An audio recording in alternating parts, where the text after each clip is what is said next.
Des pluies très importantes tombaient dans la nuit de jeudi 28 au vendredi 29 septembre dans le nord-est des États-Unis ont en partie paralysé la mégapole de New York, son gigantesque métro, ses routes et l'aide de ses aéroports. Les autorités appellent les populations à la plus grande prudence. Des images rapportées par des journalistes, des agents, des médias locaux et sur les réseaux sociaux ont montré des véhicules circulant difficilement sur les routes submergées, voies totalement bloquées avec de l'eau jusqu'aux fenêtres, les commerçants cherchant tant bien que mal à dégager de l'eau de leurs boutiques et des stations de métro inondées.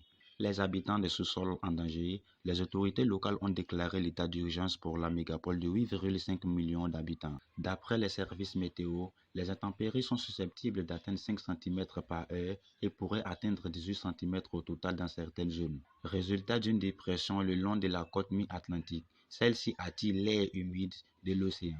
La situation est prise au sérieux à New York, où l'ouragan Ida avait causé en septembre 2021 la mort de 13 personnes et plusieurs dizaines d'autres victimes dans la région.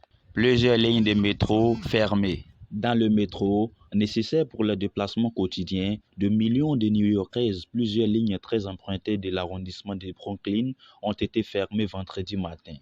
Et la circulation est limitée dans l'ensemble de ces gigantesques et vieillissants réseaux souterrains. Celui-ci est l'un des plus vastes au monde, avec plus de 30 lignes et quelques 420 stations. Sa remise en route est la priorité numéro 1 pour la gouverneure de l'État parce qu'il y a beaucoup d'enfants qui utilisent le métro pour entrer de l'école. Aussi à noter, l'aéroport de La Guardia a annoncé de son côté que tous les accès au terminal A étaient actuellement fermés, perturbant partiellement